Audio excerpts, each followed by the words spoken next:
John Bolton, who of course is a former U.S. ambassador to the United Nations and a Fox News contributor, and General Jack Keane, who's a retired four-star general, former vice chief of staff of the Army, and a Fox News military analyst.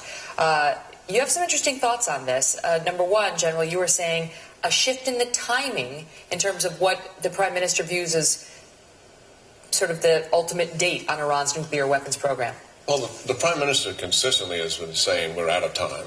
And a number of months ago, he said we had 6 to 8 months left. And I think now pushing that timeline back to the spring or summer of next year is probably a little closer to where our current administration is. I think our administration is actually beyond that time frame. But he's clearly moved closer to where this administration is, that we do have more time. Mm-hmm. And also you mentioned, we saw the prop that he had. You know, he actually busted out the prop with the bomb and the fuse, which does make you pay attention. I mean, some will think it's a little hokey, but it makes you pay attention. All three of us started looking, and seems to be drawing the red line at they can't get beyond 90% uranium enrichment.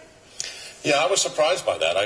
I think if I was drawing that red line, I'd draw it when they begin to move to highly enriched uranium for weaponization.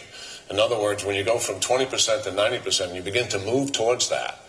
And that, I think, gets you that weapon. And why wait until they've completed it is where he's drawn that red line, if I understand what he's saying. I think the use of that graphic is brilliant to get people to understand what's really taking place here. It's such a complicated, sophisticated subject.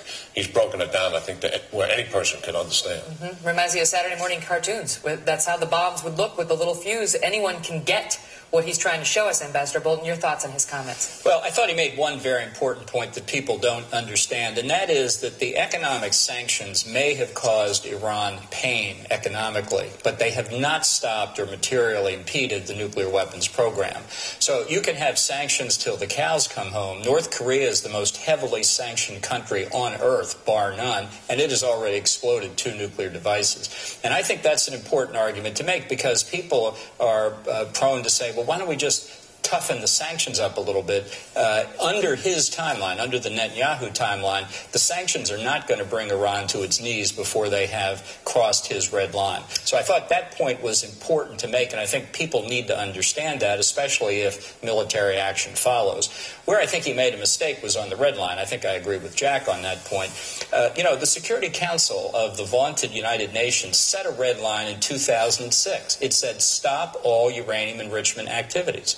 And Iran has blown right past that red line, effectively with no consequences for its nuclear weapons program. So to me, the very concept of a red line, it has dubious effect, because the Iranians have seen previous red lines repeatedly ignored. We've seen in this country somewhat of a debate about what we should be doing with respect to Iran's nuclear program, and we heard a lot of it during the Republican primary, quite frankly.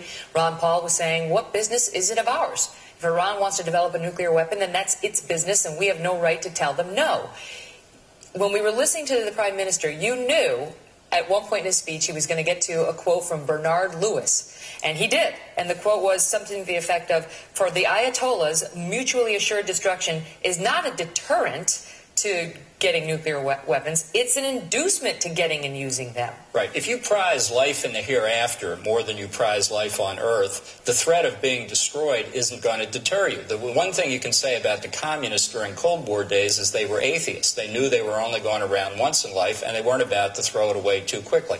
That's not a calculus that applies to Iran, and that's why the entire notion that it would be bad if Iran got nuclear weapons, but we could contain and deter nuclear Iran is delusional, very dangerous, and even if I'm completely wrong on that, it doesn't stop with Iran. As Secretary of State Clinton herself has said, Saudi Arabia, Egypt, Turkey, and perhaps others will get nuclear weapons as well, making an already volatile region even more dangerous. General?